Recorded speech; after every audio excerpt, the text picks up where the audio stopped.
Wow. Oh, that's weird.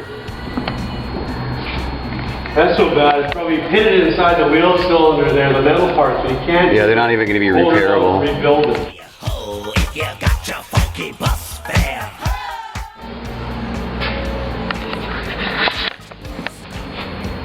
There you go. See, yeah. It's done. Yeah, you see, they're all ripped. Wow. She's a little bit of work. Double Dutch affair.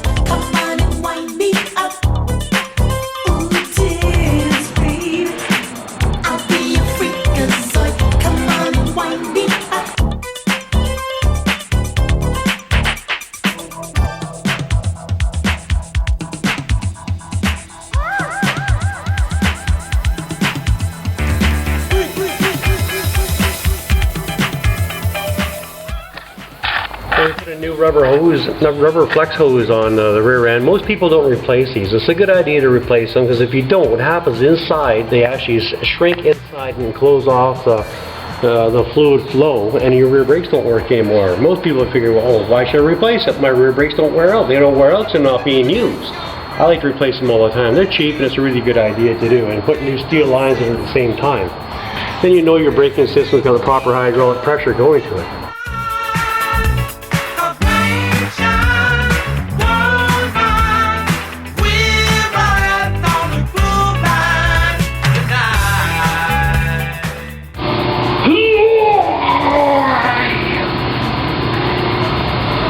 Put that one there and just use glue, right? There, it fits perfectly now.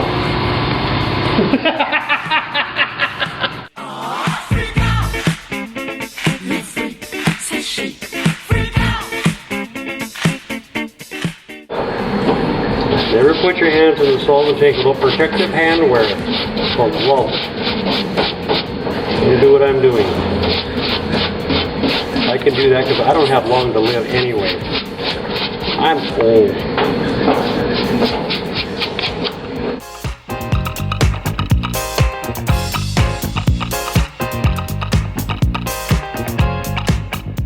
Clean part, dirty part. Make dirty part like clean part.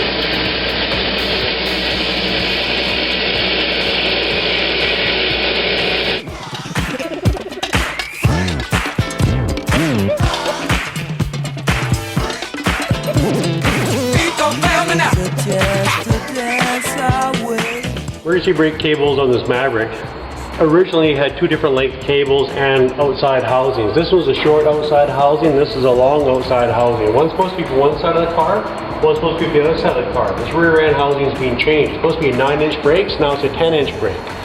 And it's just cars being made out of a few different pieces from a few different cars. So now I need to get another one like this to go on that side.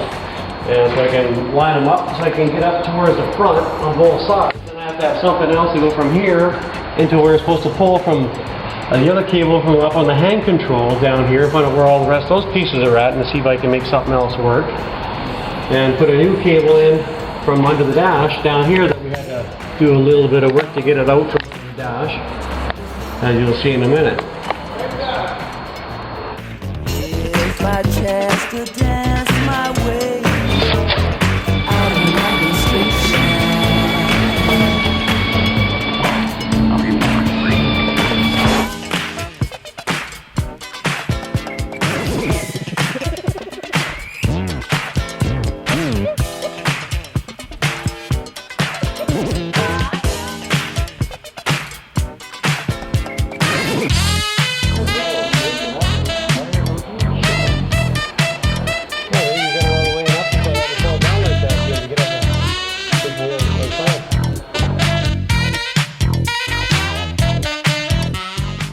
Okay, continue with the emergency brake system. It's bolted up, 2 bolts up here and 2 bolts going into the firewall. It's actually studs going into the firewall. A couple nuts had to come off down there. So the cable actually runs along through there, up and through the shaft and hooks up in onto a bar in here.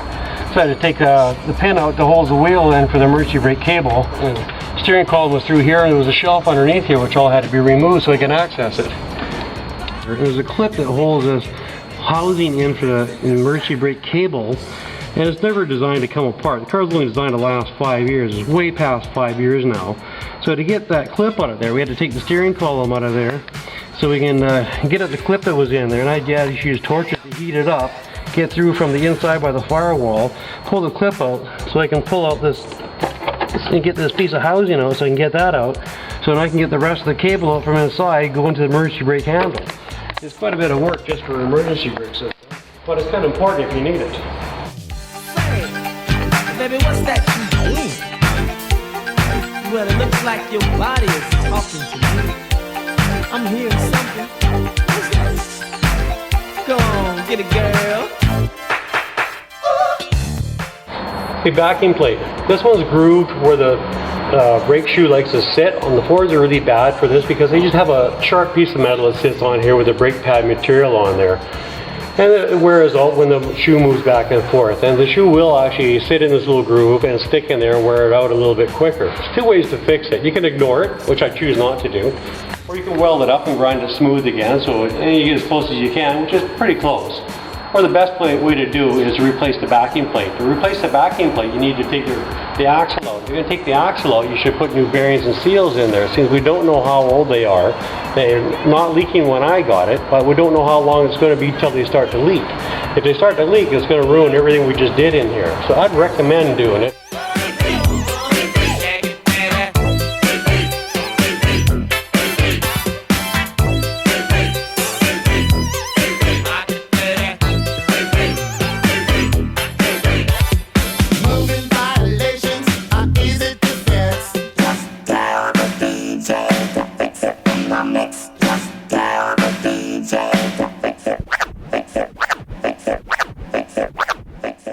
There, all right in place.